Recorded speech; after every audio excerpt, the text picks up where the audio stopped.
uh, we will turn it over to Joff and to Angela.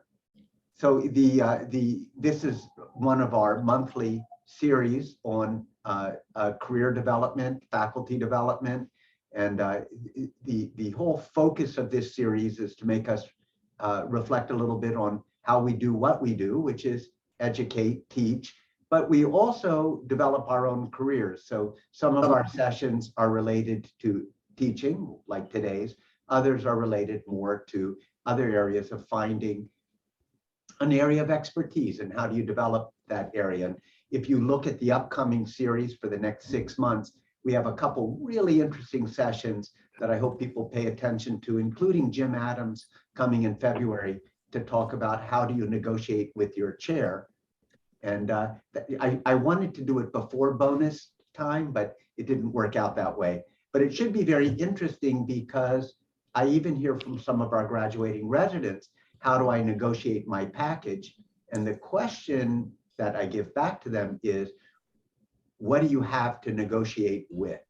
And so anyway, we'll put that on the back burner. Today is all about how do I become a great bedside teacher? And the reason we chose this topic is because medical students, residents, on every survey identify lack of bedside teaching as something that's missing in their education. And everyone on this call looking at the group are experienced educators.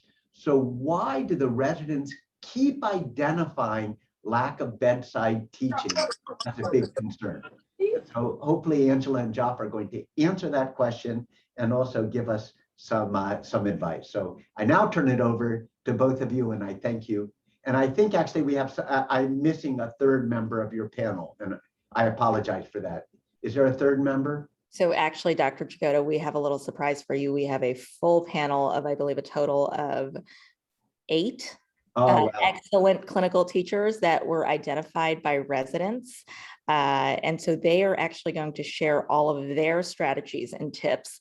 And hopefully everyone on this call will be included by the residents, who the residents name next year. All right, then I'm out and you all are in. Very good. Do you mind, Andy, just making me a host or co-host on your screen? Jacqueline, I think Jacqueline, are you on and can you do that? There we go. Perfect. So thank you guys so much. For those I haven't met a chance to meet yet, I'm Joff Terrell-Monson, one of the APs, the residency, and then clinical faculty at Elmhurst.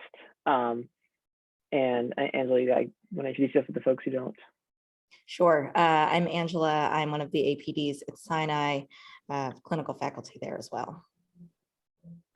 And so I guess just to start off, the kind of statement of the problem is our first thing we want to be, what exactly I think is the state of kind of the bedside teacher, more importantly, at least the resident perception of bedside.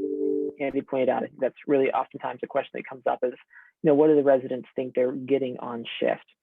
And so we actually have a little bit of data from the MSH and Elmhurst sites. I'm going to try to share here. This might be showing all of everything, but we have 2 questions. One is just how many minutes of on-shift teaching did you receive today that's not associated with a patient, kind of at a morning porter or when you're presenting patients? What is sort of the non-clinical teaching people get on an average shift? There's a pretty wide range of responses. Most everyone felt that it was between 0 and 5 minutes, and then kind of trickled off down there. And a few people who maybe either had some really great shifts or didn't understand the question said they got between 45 and 90 minutes of teaching. That was definitely not the majority of people. So I mean, the feeling of residents is, generally that on their shifts, most of them feel like they're getting a pretty, I would say, minimal amount of kind of education that's not definitely, related to the patients at hand. One thing that's not unreasonable, we're not doing lectures or kind of erudite presentations on Kaposi's sarcoma on shift. Most of the teaching we would give this class as faculty is probably sort of centered around the cases at hand and sort of squaring the resident's perception with ours and doing that kind of bedside teaching. So how much sort of bedside clinical teaching, during patient presentations, either I guess not necessarily bedside, but sort of clinical teaching around patient presentations, the residents get on shift. And again, they report a pretty wide range between, again, many of them, the most common being 0 to 5 minutes, but then, recognizing, I think, more that they do get some of that. So there's a fairly, widespread all the way out to about 30 minutes or so, and then drops off after that. And so I think the next question comes into how much are we actually teaching on shift? And this is from the survey that Angela and I just sent out. How much do we feel like we're teaching on shift? And the majority of us, think we're doing, more than 25 minutes. Many of us in kind of this higher range here. A few people are acknowledging it's probably 0 to 5 minutes. I imagine those people thought it was per case presentation, not total on shift, because I think we'd all recognize we spend way more than 5 minutes per shift talking with residents about their cases. And so the question is, how do we, so the two things. One is sort of squaring our own sort of perceived effort or perceived time with the residents' expectations. And then also, like, how do we maximize the amount of effectiveness of that time we spend teaching? A lot of this is not just perception, not just saying, this is teaching now. There's one strategy people talk about, just announcing when you're teaching because residents don't recognize, which is just possibly true. But I was pretty savvy, and I think it's also sort of recognizing or improving the effectiveness of that time. How do we use it as well as we can to make it stick and to make it impact the residents as much as possible? And so that's one of the things we're really hoping our panelists can help us answer is how do we, take this time we feel like we're spending and make it effective so the residents recognize it. And here are just some comments of residents on bedside teaching. You can look and see some of the other areas they sort of identified as being either, things that worked really well for them or sort of perceived barriers from the resident side of things. And so one thing is, I would ask Dr. So-and-so why they preferred one thing or another, but I don't think that was necessarily getting volunteered. So the question is, how did this sort of get the theme of like, is it a push or pull? The residents have to pull the knowledge out of us, or are we going to find ways to push it to them to be able to, kind of proactively share our experiences? I think one thing that's going to come up in a second is sort of patient volume. And they recognize that a lot. I think the residents all recognize sort of that the challenge of volume. And many mentioned that, if it's busy, I still feel, that we kind of add that sort of modifier or caveat in there. But, feel like still we could find some, we can find 2 or 3 interstitial minutes on shift. Here are some excellent techniques. Dr. So-and-so did these things, he really readily things received the computer, pulled up things on the computer for us to talk about. And then some also, I think, recognize the kind of that clinical teaching. So that, I was learning despite having no formal sit-down teaching. So one of the things we often say is, oh, the residents don't recognize they're being taught. They want to be sat down and lectured to. And perhaps that's true, but I think this sort of demonstrates that residents are really savvy and they do get it. And so when they say they're not being taught, it's not just because they're not being sat down and lectured to, but because they feel like whatever they're getting maybe isn't as effective as it would have necessarily been. And then, particularly busy overnight shifts, again, the theme of volume coming up. And then this last resident, pretty savvy, comes in many forms. Some just by observing by example, some by formal teaching, some in corrective learning. I think this is, these residents are really savvy and they recognize all the ways we teach them. And I think this person has really laid out some of the 3 kind of main ways we can provide education on shift. And so again, how do we make that as effective as possible and kind of sort of leverage that? Angela, you want to go over the other rest of the stuff? Sure, absolutely. Do you want to go into the next slide? Yeah. So there's some variation in clinical teaching from the perspective of the residents, but of the 12 people who answered, everyone put themselves kind of in the top half of being a good clinical teacher. They would rate themselves from a 3 to a 5. And I have no doubt that everyone on this call is an excellent teacher with important clinical knowledge to share. But that being said, there seems to be maybe a little bit of a disconnect between how everyone feels they're doing with their clinical teaching and the residents' perspectives of that. And we want to explore a little bit where that disconnect is coming from. and how do we bridge it? Because being an effective clinical teacher doesn't mean that you're just sharing information on shift. The residents have to actually receive it in order for that teaching to actually count. And we fully acknowledge that working in the emergency department is not like any other part of the hospital.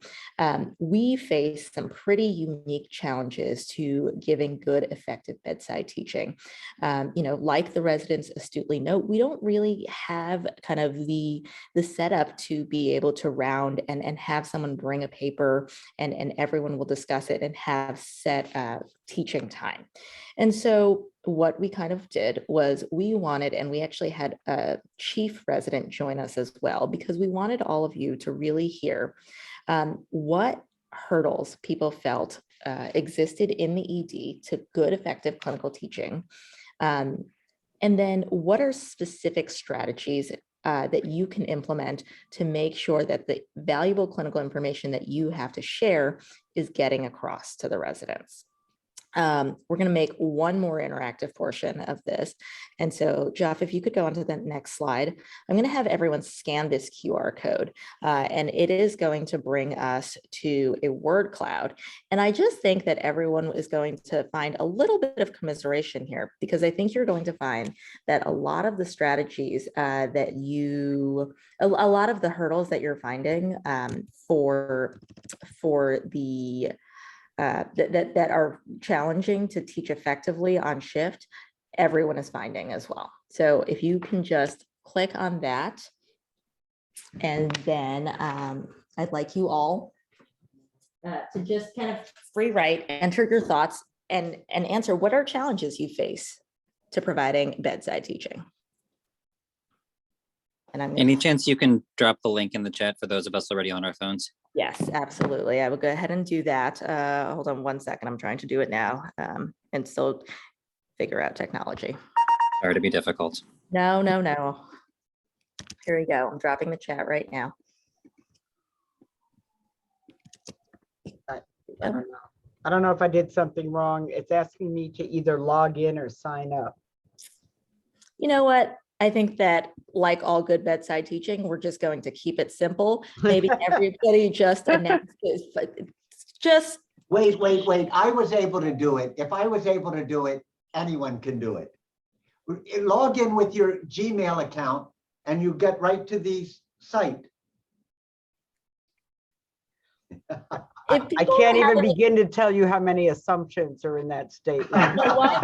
Let's just have Dr. Richardson. Would you find Never mind. A Carry challenge? on. I don't want to be disruptive. As long as everybody else has managed it, I'll just follow along. Are people having trouble with this? Because if we are, I'm happy to make this a verbal conversation. What are some challenges that you face? What about you, Judah? What is a challenge you face when you're trying to teach on a clinical shift? Being interrupted constantly. Okay. How about you, Amy Kim?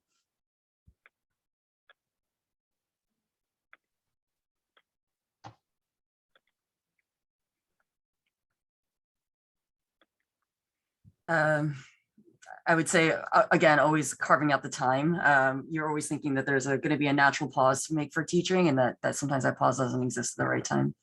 Yeah, I think that's certainly true. And then, maybe one more, let's get somebody from the West Side. Mike Flanagan, you're West Side, right? Yes, I am. Hi, everyone. My biggest hurdle is the board, and watching the board and feeling a strong pull to stay ahead of things. Yeah, I see a lot of nodding heads, and I think everyone maybe feels a little bit heard and feels these are real challenges to providing effective teaching bedside. You sit down, you try to teach a topic, and then you're immediately pulled away because there's another patient who needs something. Somebody's asking you to sign an EKG. And as you sit there and you're trying to go through some teaching points, all of a sudden you're at 10 minutes and the TBS list has just gotten longer and longer and longer. And we all recognize these challenges. We know they exist. But But that being said, we work with a lot of people who have been able to very, very successfully navigate these challenges. They're able to carve out time in the busy ED. And when we talked to all of them, they all had one thing in common. They all specifically had strategies that they were able to adopt to introduce teaching time, and they were incredibly intentional about their bedside teaching. And we thought that we wanted to share all of their tips with you because they work in the same places that you do. Who better to navigate how to incorporate bedside teaching than the very people you work next to? So we're going to go ahead and introduce our panel, and we're going to moderate a couple of questions.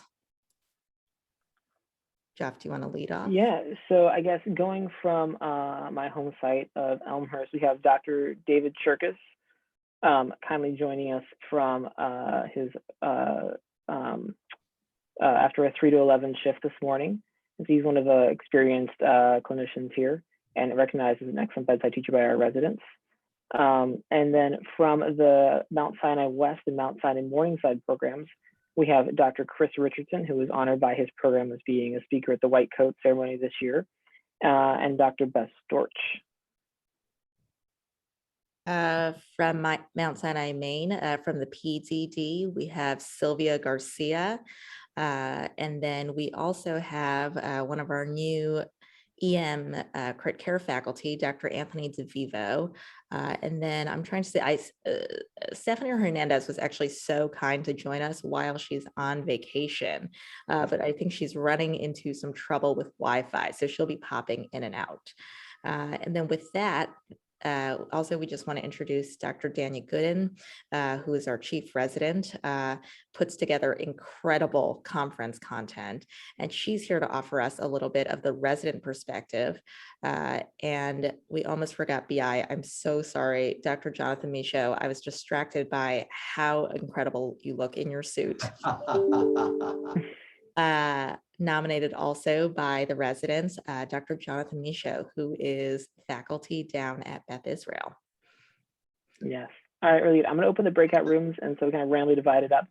And so we're going to have about 25 minutes or so to kind of talk about, answer a couple of sort of structured questions about people's approach to bedside teaching and strategies, and just sort of engage in a more kind of open conversation. We'll come back and sort of everyone can share their takeaways from the day at the end of it all. So here we go.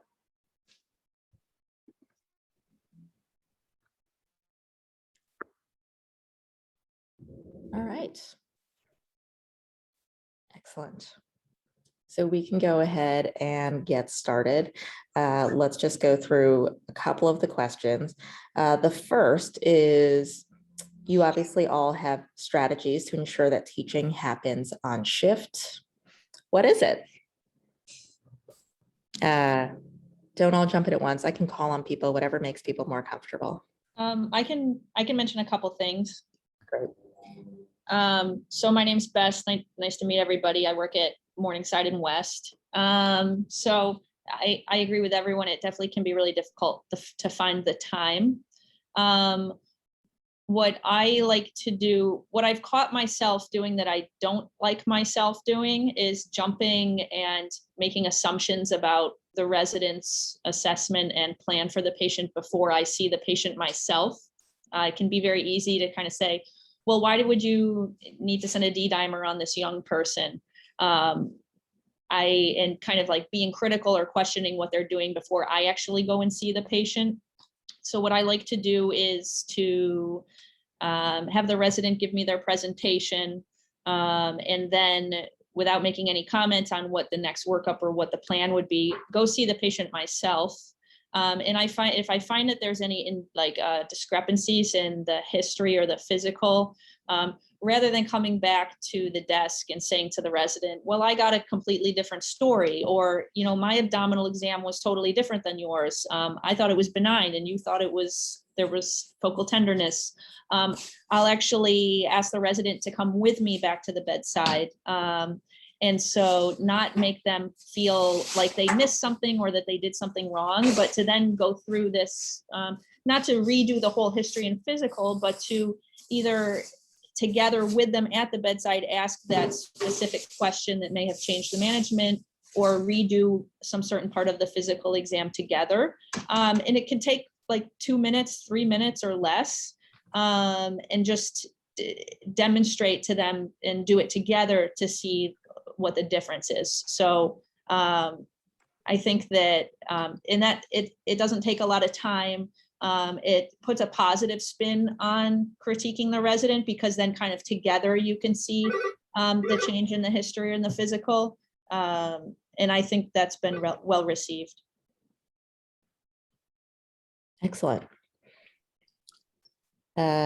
Sylvia, you're up on my screen if you want to maybe share a strategy or tip that you have. Sure. I actually do something very similar to what Beth just said. I think it's important if I go to see the patient, I come back, I usually say, hey, I agree with your exam, but there's like one other thing I want us to go back and look at. And we'll go back and we'll look at that particular part of the exam that they may have missed. I also remind them that they're being taught. I have this habit of telling people, Angela, you're smiling because you know what I'm going to say. At the end of the shift, I always say to them, what did you learn today? Like, what did you learn about this patient? Even if it's something simple like a cold, I'm just, I ask them, well, what kind of management plan do you have for this patient? What did you learn? What did you take away from managing this patient and your interaction with this patient? And it doesn't necessarily always have to be a medical thing. It can also be an interaction thing in the way that you talk to the patient's family. How do you handle those social situations? But I'm kind of cut and dried, and I like to remind them that they got taught. So I'll say, what did you learn today? Which seems to work. And now it's gotten to the point where sometimes people at the end of the shift will be like, okay, before you ask me, this is what I learned today. And I think that actually brings up an excellent point as well, that when you do that, you're not only reminding residents that they were in fact taught something, you're also reinforcing that teaching point. In some ways, you're almost asking them to teach it back to you, right? Because you make them specifically say, this is what we went over today. So I think that's incredibly valuable. Dr. Cherkis, how about you? It's funny. I actually am looking at the group of participants, and it's a little weird. It's probably a little bit like Sylvia, like half of you were my resident at some point. So you kind of have a sense of my modus operandi. But I mean, I work by actually insisting that all the residents give me essentially all of their presentations at the bedside only. And it has its awkwardness at times, and it can be complicated, and it can be cumbersome for residents at times. Certainly is disconcerting, I think, at the beginning when people haven't had any clinical actual bedside teaching in emergency medicine at all, and I insist on it. But it's really hard to feel like you weren't taught when you're reporting in front of the patient. It really does change things. And if I had one suggestion, I don't recommend everybody do it the way I do it, but it's not a terrible idea to bring the patient to a bedside at some point and go through a case there. And on a related note, we spend much less time supervising procedures than we imagine we're doing. And I think taking the individual residents through individual procedures in a more kind of purposeful, directed, thoughtful way makes somebody felt very taught. My guess is and I said this to some of you, but most residents never have an attending sew a laceration with them in 4 years, or certainly in the last 3.5 years of their residency. And you might feel like you don't need to, but it's amazing that if you've been doing this for a long time, you've developed certain tricks, tips, and things that they just don't know. That's why they're residents and you're not. And there's something that you have to offer them. And it by being intentional about it, it becomes pretty clear that they're able to pick something up. Yeah, absolutely. I couldn't agree more.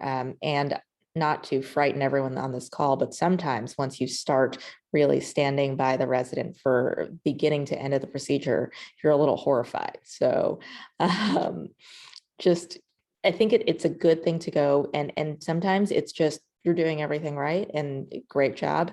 But 99% of the time, I think you will find there's a tip or trick that you can give them with a procedure that allows them to perform it so much better Sylvia mentioned kind of interactions with the patient.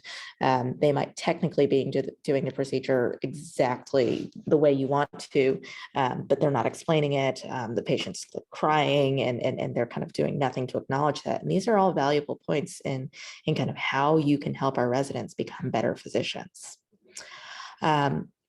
So moving on to our next question. All these tips and strategies are great. They don't totally discount the fact that we work in a crazy environment. How do you help reconcile that? How do you find time to, actually step away for a procedure, for example? How do you actually find the time to go through the pathology for a patient, or to sit there and really break down the differential diagnosis when a resident gives you a presentation, when you have 60 other things to do and you have 2 nurses and your short texts and all of this? Bess, maybe Dr. Stark, we can start with you again and we'll just round robin. Sure. I think a lot of times the senior resident may feel just as overwhelmed by a really big board and like lots of patients who are to be seen. So I think we have to realize that their attention span is going to be pretty short because they're going to want to get back to the board just as much as you do. And so I like to try to keep it brief, and when it's busy, definitely try to keep it brief and keep it to the management of that patient that's being discussed. So a good way to do it if you don't have that much time is to instead of just having the resident like say put the patient to a certain category, like low risk chest pain, this is what I want to do, I want to send this and that lab. I have them justify every step of what they're doing. And so it can help stick to like that specific patient that we're discussing. And in just a sentence or 2, they can explain to me why they're doing each step that they, why they're choosing to do each step that they are in their workup of the patient. And instead of trying to lecture to them or look up other literature, have them voice things out. It's, I think, more helpful than me trying to tell them what I'm thinking. It's very helpful. Dr. Garcia? I will try to use the board. So since I have to go to the board anyway to see what's going on with the patients, I just try to corral everybody in front of the computer, and they'll be like, well, this patient, can whoever's taking care of them tell me like 2 little sentences so everybody else can know what's going on, and then use that to do a teaching point for each patient that we're seeing on the board. So we run the board and do it kind of quickly, but with different kind of bullet points. The other thing, if I can't do that, which sometimes it does get crazy busy, is if they give me the presentation, I'll say to them, what's the acute problem? Like, what are we acutely trying to take care of? What's the acute management concern that we have to address with this patient, and then discuss what they want to do with that and how that branches off into other things too. That's great. And Dr. Cherkis. Yeah, so I kind of divide it into 3 different approaches. So my approach to teaching varies based on the board. So, the least effective but fastest teaching method is direction. You came to me and said the patient has syncope and you want to send them home, and I want to do these 10 things. I just tell you to do these 10 things. And if I'm thoughtful, I'll say, and by the way, that's what you're supposed to do when a patient like this comes in. And that's the extent of the teaching. That's all there is to it. If I have a little more time, then the next step beyond that is a level of mentoring or demonstrating. So, I'll go speak to the patient, or I'll have them watch me speak to the patient and build the narrative of what they missed, or try and work through how to go about developing the right differential or the right treatment plan. And then the third thing, if things are really slow, and this will happen, once a year, I'll go into more of a lecture type mode where I have time to actually discuss this problem, that problem, or a related problem that's interesting, or even, on a very slow night, once or twice a year, I'll get the whole team together and round like medicine style. And, it just it's a little more time because I have it once in a while. Yeah, I think that's a good strategy to maybe have in your back pocket, and just different strategies that you can implement dependent on how busy the department is. Different people have different approaches. I like to sometimes I have a 5-minute lecture on arrhythmias, that if the department is a little bit slow and there's a lull, I'll pull it up, versus when the department is absolutely crazy. It's kind of going through the differential and saying specifically, let's talk about this score when you're doing this. And those each take different amounts of time, and you can change your strategy based on your surroundings. I think we also have Dr. Hernandez, who is toxicology faculty at Mount Sinai. Steph, is that you? Maybe not. Okay, just kidding. He's still troubleshooting, she said. Okay, there we go. So yeah, I think kind of maybe being able to pivot your strategy based on what the department looks like is a really, really fantastic tip. What else? Let's maybe talk about, maybe we open it up to everyone else on this group. I was going to throw out one more thought, and that is not just pivoting your strategy, but also recognizing what the service the resident's providing is. So, the residents are there to do two things. One is also learn, and the other is to provide service. And the service is sometimes important, and other times it's much, much less important. And what I mean by that is if you have a competent third-year resident and a busy board, they're going to be really helpful. They're going to see a lot of patients. They're going to make a lot of things happen. If you have an incompetent intern who doesn't know what they're doing, they might not help you. And in fact, they might actually just simply slow everything that they touch down. They just turn it to molasses. And so that's actually a useful thing to recognize also, because by giving them more educational time, you might keep them away from the patients. And whereas the third year might need a different type of education than the intern, you might be able to be that directive education, as long as you're really explaining to them that that's what you're doing, might be equally effective and move the department forward. So just something else to think about. That's excellent. That is both a bedside teaching tip and a clinical efficacy tip for running the board. So that's a 2-for-1. Let's open it up a little bit. I'd like to hear other challenges that people feel like they experience in the department, and then maybe we can kind of open it up to our panel how they address this on shift. I know for me personally, I don't know how to kind of manage the pull between seeing patients and getting patient care done. And sometimes it often feels like these are competing interests. And how do you three all reconcile that on shift?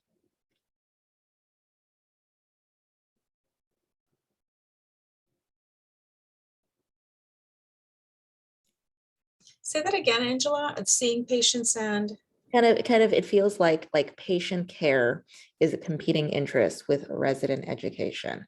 That it oftentimes feels like the volumes are so overwhelming that you don't even have time to sit down for a minute with the resident. That oftentimes, you're running ahead, trying to put in orders, see everyone, and make sure that there's no one who's secretly sick on your side. And you're working more in parallel with the residents to ensure that the patients are getting the care they need. And how do you deal with that challenge? I actually do what you just said. I work in parallel with them. I mean, right now we have a very small PTD space. A lot of times people are sitting in the hallway. You see the complaint. I'll just take the resident with me and assess the patient together. Ask them what they think the problem is, how we can take care of it, and we'll put in the orders together or do our stuff together, or I'll just keep moving as they put the orders in after we've discussed it. But I think in that sense, I always feel like I'm always running and working to make sure that I'm trying to keep up with the sickest patients, and also kind of triaging them to see who you see first, who you should give your attention to immediately. And how do you help manage that when you can? Though, I mean, as we all admit, sometimes it gets really, really crazy and it's hard to manage as well as we would like to. But I think that that particular situation for me at least affords itself to having them along with me while I'm doing stuff or while they're doing things so that we can address things in the acute, time frame that we have to take care of the problem. So it sounds like what you're saying is the teaching there is not in imparting specific clinical knowledge, but it's teaching them to triage, it's teaching them to prioritize, which, that's a really helpful way to look at it. Yeah, at the same time of also teaching, again, I think the one of the things in ED is obviously we're all looking at the acute problem, right? How do we stabilization? How do we acutely stabilize? How do you identify the problem, stabilize them? And I think that being on your feet and doing that in a chaotic situation is another way of teaching and another learning experience. And again, how to triage, how do you manage emergencies and keep going? That's excellent. Dr. Storch or Dr. Cherkis? Along a very similar vein as what Dr. Garcia just said. So you can, on a really busy day where you can kind of kill two birds with one stone by skipping the step of the formal presentation. So if the, say, intern goes and sees a patient, presents it to the senior resident, I will listen in on that, and then with the senior resident, go and see the patient together. And that kills two birds with one stone because it skips the step of then the senior resident having to go see the patient, him or herself, come back, present it to me, and then I go and see the patient myself. We can go and do that together, and we can have some teaching gleaned from that, being at the bedside together. So I find that saves time and also allows for some teaching on a really busy day. Yeah, Elmhurst is interesting because we're split, and so I actually have different approaches to this depending on where I am in the department. When I'm on the teams and you have lots of ESI 3 type patients, it's not that hard to get ahead of the residents, put orders in, and do all the things that you want to do to expedite care. In critical care, that doesn't really work as well, and it's a different approach. My approach there is more to just discuss with the resident all of the different things that are priorities and then divide and conquer. So we have 10 priorities that need to get done on these 6 patients. And okay, I'm going to do these 5 things. You're going to do those 5 things. And this one we're going to do together and go. And I think that's, a combination of modeling, how to go about managing those different types of situations and directing when you have less time. Great. So I think we're about to kind of wrap things up a little bit. So if anyone has any remaining questions for our panelists, this is your time. Hey, Angela, this is Ugo, Dr. Ugo Zenko from my side. We're not necessarily part of the academic realm, but we have residents that come through, and so I should talk. I get our residents, yes. And Yeah, we love the experience. Yeah, so by the way, I'm enjoying this conversation, and so I want to thank you for that. And so one of the things, the challenges, of course, with the time limitation is one thing I've grown into is whenever we have an event, a critical event, in a critical resuscitation room, it's just asking that question right there and then when things have sort of taking their courses, asking the team. And when I say team, it's not just the residents, it's the medical students, it's the nursing students, it's the nurses, it's the med techs. What went well and what could we do better? And I've gotten used to asking that question and getting a response that's fairly quickly. But now I'm starting to do that with just a history, presentation, a clinical presentation, just asking them, what do they think went well, especially when they're finished and they're not able to discharge the patient, and what could we improve on it? You'd be amazed to see what you can add a lot of people that they may have missed. So anyway, just a pointer.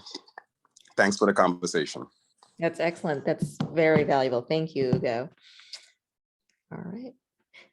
If no one else has any. I actually was just going to also, just dovetailing on what Ugo said, which is great. Residents might not recognize that debriefing is teaching. Um, and it might be, which you might think of as shocking as an attending, but I think residents might miss that. I think it's useful to actually say, this is a good opportunity to discuss it and learn. Just a thought. Yeah, and I think debriefing, when you give feedback, residents will often say, what feedback do I get? And feedback is teaching, is feedback, right? When you give feedback, you're giving residents specific guidance on how to improve. That's clinical teaching. Let's maybe end this with, what is kind of your one takeaway for how you were able to successfully be a good clinical teacher? So we'll do the same, Dr. Storch, Dr. Garcia, and then Dr. Cherkis, and then we'll go back to the main room. I guess mine is just to have them think aloud and justify everything that they want to do. Every step, every order, every lab, and every possible diagnosis that they're considering. The same, I was going to say the same thing Bess just said, but I would also add, just remind them that they're being taught. I think the realization that they're continuously being taught by us, like you said, through debriefing, through the interactions with the families, through the interactions with identifying problems. Sometimes you just have to tell people, hey, what did you learn today? What did you take away from this? And how can we discuss it if there are any other questions or problems that you have, with it. Right. So I would say, I agree with both those, and I would even jump on what Dr. Storch said, which is, I think the extent to which you can be able to think out loud and to get your interlocutor to think out loud and feel comfortable to do that, because it means you might sound stupid or say something stupid. So there needs to be some trust or comfort there. But to the extent that you can do that, I think residents appreciate it, and it helps both clarify your thinking and their thinking. So. Steph, I don't know if I know the Wi-Fi is really tricky, and thank you so much for joining us from vacation. I don't know if you want to maybe kind of type in the chat one of your teaching strategies, because I would hate for this group to miss out. And then Jonathan Schimmel was actually also named as an excellent clinical teacher, and he told us he could not make it to this panel, which is why he wasn't included. But he's on here now, so maybe we can get a bonus strategy from Dr. Schimmel. Hi, everyone. Stephanie, I'll let you go first, or I can. Yeah, sorry I was not able to join until now. I missed everything that was already said, so I apologize. I don't know if this was recorded. I'd love to learn from all of you and the things that you were saying. I guess one strategy that I use is I have a list that I write down of patient names, as most of us probably do, and just to keep track of the patients throughout a shift. And at the end of a shift, often I'll review with one of the emergency medicine residents. I'll just sit with them and we'll look through the entire list, and I'll just use it to jog my memory. I think on shift, all of us already do teaching in real time. And so I just kind of recap some of the things I already summarized for them, whether it's process-based or just knowledge-based, and say, hey, for this patient, we reviewed different antibiotics that can cover MRSA. For this patient, we reviewed and recap what those antibiotics are for them, and just framing it as, hey, let's do end of shift feedback helps them, because we're all giving feedback anyway, but they often feel like they don't get the feedback unless we frame it. And then just recapping for them all the things that we already talked about throughout the shift, just to drive the points home, I find helpful. And I think that sometimes it can be challenging to give feedback on sort of a resident's processes, and it's often easier to give feedback on just recapping sort of knowledge things that we already reviewed during the shift. So that's what I often do. Great, thank you for joining us. Steph, do we have you? I like your Bitmoji, by the way. Can you hear me? We can hear you, a little choppy, but we'll make it work. Yeah, I think it's the Wi-Fi here. It's just kicking me off every 5 minutes. So I have no idea where we are. I Share have with no us clue. one of your tips, one of your strategies for teaching on shift, because I know that you are excellent at it. I don't know what was said so far, sorry, because it was in and out and then the microphone didn't work. But me, usually what I like to do is go to the bedside at the same time as that resident. And I say, let's go look at the patient together. And, you know, as we're examining the patient, we point things out.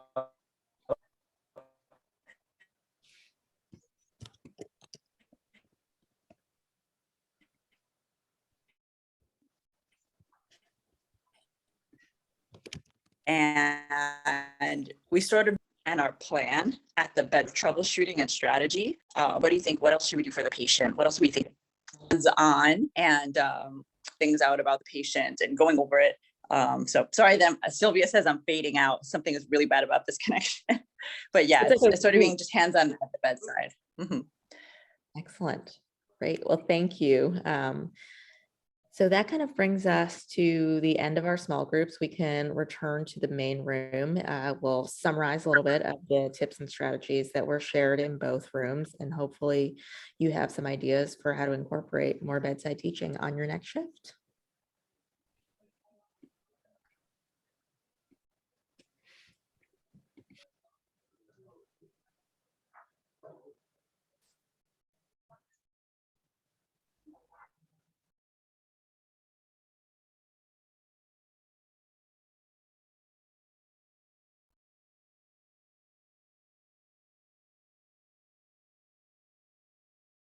Here we go.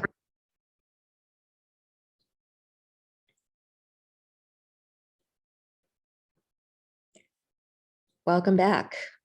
I hope you guys all got some really valuable tips and strategies to implement on your next clinical shifts from our stellar panelists.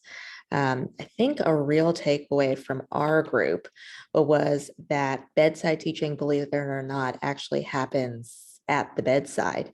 The majority of our panelists all mentioned that one of the most effective ways that they can teach is just getting up, going with the resident to the bedside, kind of talking them through particular parts of a physical exam, being there for procedures. And, you know, these are things that you're going to have to do anyways as part of your workflow to see the patient. And so doing it with a resident just allows you an opportunity to share incredibly valuable information. I think another really important component, we talked a little bit about how when things just get so busy, one of the nice ways to kind of work is just to actually work in parallel with the resident and have the resident really see that learning how to prioritize, learning what tasks are important is a key component of emergency medicine education. And that's a strategy to really rely on when things get so crazy in the department. And Jeff, if you want to maybe kind of share some of the takeaways from your room. Yeah, I think one of the things that came up was the need to sort of engage the learner and kind of get a sense of where they're at. And a few things came up were in their workflow, kind of where they are emotionally and sort of readiness to learn. So just Dr. Richard brought up sort of checking in, saying, you know, have you been kind of, is this your seventh night of the 7? Are you kind of fried and not really in the mood to be, or like, you know, positioned to be receptive, or, you know, to a lot of like kind of high level teaching, or are you, you know, fresh off vacation and ready to go? And I think Misha kind of brought the same thing, that, you know, you don't really know, but the idea that like no one knows how cares how much you know much you care, which is a nice saying, but it's true. I mean, that teaching occurs in kind of, you know, in the context of like an individual sort of relationship in the learner teacher dyad, and like attention to the interpersonal connection and emotionally to both parties is an important part of that, of making that successful. And I think there are a lot of those same things you brought up, sort of the idea of sort of incorporating teaching into the things you already have to do on shift. Dr. Vivo brought up, you know, some things we have like tasks to complete, like going to reassess a patient or do an ultrasound, do a procedure, that maybe you're going to be time consuming, just, taking them and making them teaching opportunities as well, and bringing the resident when you got to go do a bedside echo or, do a volume status assessment, bring the patient for that, or bringing the resident over for that and making that a teaching time. And then Dr. Gooden brought up the value of really being at the bedside and during the history and physical. And so the teaching that can happen when you sort of either watch the resident do the history and physical, or they watch you do it, and kind of compare the your strategies and kind of how you might get different responses to things. And the idea that, we don't oftentimes watch our learners doing these things, but because doing the history and physical, we sort of expect them to happen and then just to be perfect. But that feedback and kind of that the ability to sort of reflect on how is the attending doing, and how am I doing, and why do they have appendicitis and I have no idea what they have. And the fact that it's just they answered a couple questions differently, and I got the history that told me it, and you weren't able to, but here's how I phrased my question, and so I got that story. I think those are some of the biggest takeaways I got that were I think more unique, or quite unique to our group. I think, and then Dr. Jagoda pointed out that really just having a strategy of some kind, that really this is an intentional process that isn't going to happen accidentally or organically necessarily in the department in a kind of the robust way we want for our residents. So really bringing some kind of thought process and strategy to each and every shift is really helpful for making sure things happen.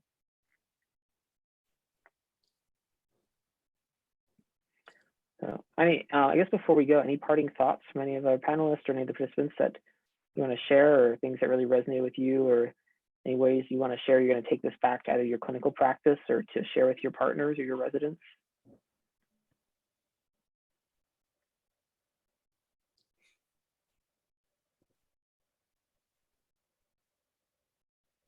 Well, I think this was a really provocative session. And like I said at the end of our group, I'm afraid so many of the people who needed to hear it weren't on. But the good news is everything's recorded.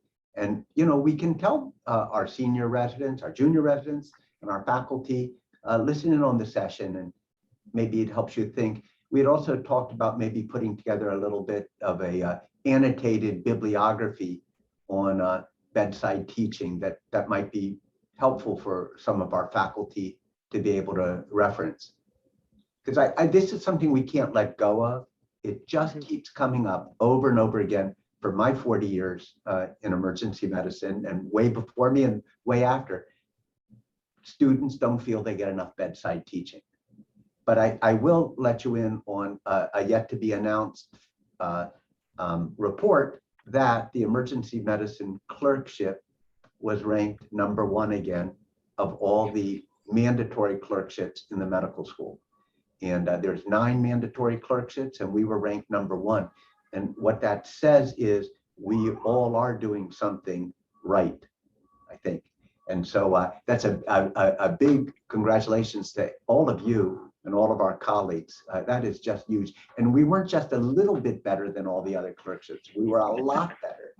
And I love to say that over and over again. So big congratulations. All right. Thank you all so much. And thanks, Dr. Jagoda, for the opportunity. Yeah. And thank all our panelists for sharing your time and expertise and your passion. Yeah. Thank you, everyone. Thank you, everyone. Bye. Thank you, guys. So. Thank you.